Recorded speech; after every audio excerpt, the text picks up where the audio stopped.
প্রিয় দিনী ভাই এবং বোনেরা, কুরবানির বিষয়ে কিছু প্রশ্নের উত্তর আপনাদের মনের মধ্যে জেগেছিল, যেগুলোর উত্তর আপনারা পাচ্ছিলেন না। আজকে আমি আপনাদেরকে সেগুলো বলে দেব। কোন কোন পশু দ্বারা কোরবানি করলে কোরবানি হবে, অন্যথায় কোরবানি হবে না। কোরবানির পশুর বয়স কত হতে হবে, কত বয়স হলে আপনি কোরবানি করতে পারবেন, অন্যথায় কোরবানি করলে হবে না।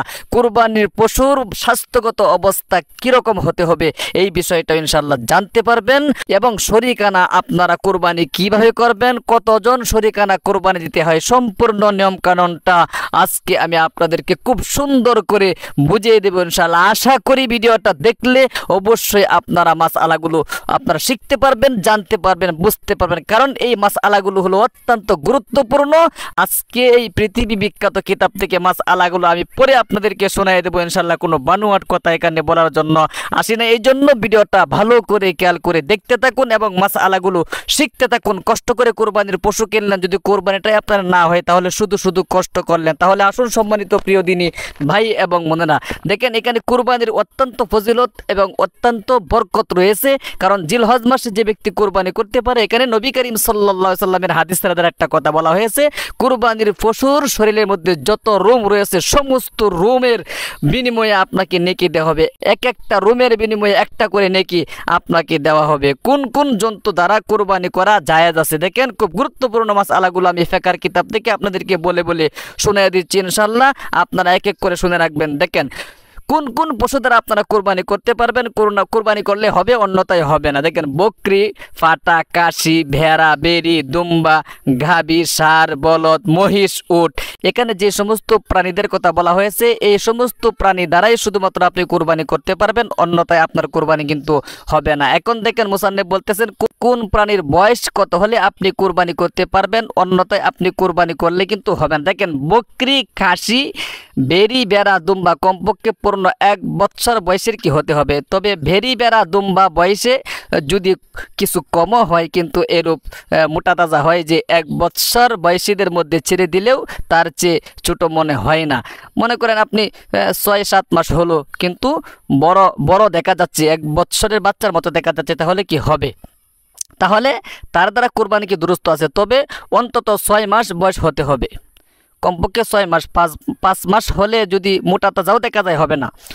আচ্ছা, বকরির ক্ষেত্রে এরূপ ব্যতিক্রম নেই। বকরির ক্ষেত্রে 1 বছর কি হতে হবে, বকরি কোনো অবস্থায় 1 বছরের কম বয়সের হতে পারবে না।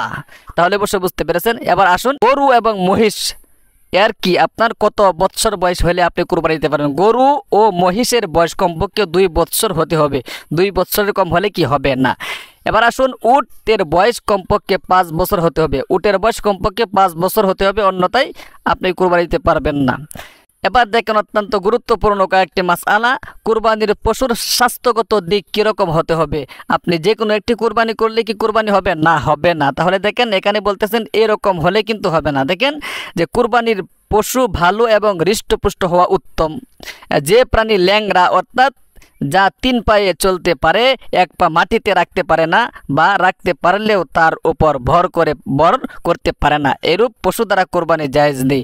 3টা পাও ঠিক আছে, 1টা পা কি নাই, ঠিক নেই, কিন্তু এমন ঠিক নেই যেটা অর্থাৎ মাটিতে ভর করতে পারেন, তাহলে কোরবানি হবে না। যে পশুর 1টি দাঁতও নেই তা দ্বারা কোরবানি দুরুস্ত নয়, 1টা দাঁতও যদি না থাকে তাহলে কোরবানি হবে না। তবে দাঁত না থাকা সত্ত্বেও ঘাস খেতে সক্ষম হলে তা দ্বারা কোরবানি দুরুস্ত আছে। যদি আপনার দাঁত নাও থেকে থাকে আর সে ঘাস খেতে পারে তাহলে অবশ্যই কোরবানি করতে পারবেন। এরপরে দেখেন যে পশুর কান জন্ম থেকেই কি নেই তা দ্বারা কোরবানি দুরুস্ত নয়, তবে কান ছোট হলে অসুবিধা নেই। জন্ম থেকে কান না উঠলে কোরবানি হবে না, তবে কান যদি ছোট থাকে তাহলে কোরবানি হবে। যে পশুর শিং মূল থেকে ভেঙে যায় তা দ্বারা কোরবানি দুরুস্ত নয়, তবে শিং ওঠেনি বা কিছু পরিমাণ ভেঙে গিয়েছে এরূপ পশুর কোরবানি দুরুস্ত আছে। মূল থেকে যদি শিং না উঠে, অর্থাৎ যে পশুর শিং মূল থেকে ভেঙে যায়, ওঠার পরে যদি ভেঙে যায়, একবারে মূল থেকে ভেঙে যায়, তাহলে অবশ্যই কি কোরবানি হবে না। হ্যাঁ, যদি আপনার হালকা ভেঙে 3 ভাগের 1 অংশ, হ্যাঁ 3-3-এর 1 অংশ অর্থাৎ 3 ভাগের 1 ভাগ কি আপনার ভেঙে যায়, তাহলে কি এর দ্বারা কোরবানি কি হবে, দুরুস্ত আছে। অথবা কি আপনার হালকা একটু ভেঙে গেল, কিছু পরিমাণ ভেঙে গিয়েছে, এরূপ পশুর কোরবানি কি দুরুস্ত আছে। যে পশুর উভয় চোখ অন্ধ বা একটি চোখ কি পূর্ণ অন্ধ বা একটি চোখের দৃষ্টিশক্তি 1/3 অংশের বেশি নষ্ট তা দ্বারা কোরবানি দুরুস্ত নয়। যে পশুর উভয় চোখ অন্ধ হয়ে গেছে তাদের তো কোরবানি হবেই না, কিন্তু একটি চোখ যদি কি আপনার নষ্ট হয়ে যায় আর এই চোখের 1/3 যদি কি হয়, 1/3 চেয়ে 3/1 চেয়ে বেশি যদি কি উভয় চোখ, ভালো করে ক্যালকুলেশন, উভয় চোখ অর্থাৎ দুটোটা চক্ষু যদি নষ্ট হয়ে যায় তাহলে কোরবানি হবে না। একটা চক্ষুর 1/3 এর চেয়ে বেশি যদি নষ্ট হয় তাহলে কোরবানি হবে না, কিন্তু কম হলে কি কোরবানি হবে। অতিশয় কৃষকায় ও দুর্বল পশু যার এতটুকু শক্তি নেই যে জবাহের স্থান পর্যন্ত হেঁটে যেতে পারে তা দ্বারা কোরবানি দুরুস্ত নয়। দেখছেন, এমন দুর্বল আপনি গরু বাজার থেকে কিনে নিয়ে আসলেন, অর্থাৎ যেখানে জবাই করবেন সেখানেই যেতে পারে না, তাহলে কোরবানি কিন্তু হবে না, পায়ে হেঁটে যেতে হবে। ভালো পশু ক্রয় করার পর এমন দুষ্ত্রুটি দেখা গিয়েছে যার কারণে কোরবানি দুরুস্ত হয় না, এরূপ হলে ওই জন্তুটি রেখে আর একটি ক্রয় করে কোরবানি করতে হবে, তবে ক্রেতা গরিব হলে সেটি কোরবানি দিতে পারবে। দেখেন, ধনী ব্যক্তি যদি কি কোনো পশু ক্রয় করে এনে আর এটা কি হয়ে যায়, কোনো দুষ্ত্রুটি দেখা যায় যেগুলো কোরবানির জন্য জায়েজ নেই, তাহলে কি ধনী হলে আর একটা কিনে আনবেন, আর গরিব হলে এটাই কি দিয়ে দিবেন। দেখেন, গর্ভবতী পশু কোরবানি করা জায়েজ। কোরবানি করছেন, কোরবানি যে করবেন, গরু নিয়ে আসছেন, এই গরুর কি আপনার পেটের মধ্যে বাচ্চা রয়েছে, যদি পেটের বাচ্চা জীবিত পাওয়া যায় তবে সে বাচ্চা জবাই করে দিবে, তবে প্রসবের নিকটবর্তী হলে সেরূপ গর্ভবতী পশু কোরবানি দেওয়া মাকরুহ হবে। মন্দা পশু কোরবানি করাও জায়েজ আছে। দেখেন, যদি পেটের মধ্যে বাচ্চা থাকে তাহলে ওই পশু কোরবানি দিতে পারবেন, তবে অর্থাৎ আপনার যদি মনে করেন যে আপনি এই 1-2 দিনের ভিতরে কি সে গর্ভপাত করবে তাহলে কোরবানি দেওয়াটা কি মাকরুহ হবে। তবে কোরবানি দিয়ে ফেললে সাথে সাথে আপনি কি করবেন, বাচ্চাটাও কি করবেন, জবাই করে ফেলবেন।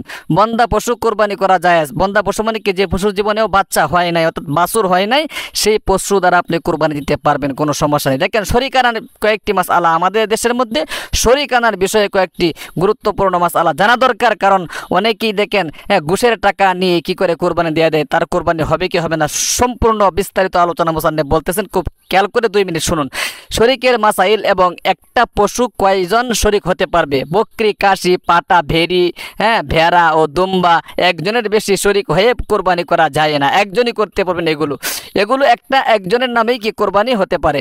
একটা গরু, মহিষ ও উটের সর্বোচ্চ 7 জন শরীক হতে পারে। 7 জন হওয়া জরুরি নয়, 2 জন বা 3 জন বা 4 জন বা 5 জন বা 6 জন কোরবানি দিতে পারে, তবে কারো অংশে 7/1 চেয়ে কম হতে পারবে না।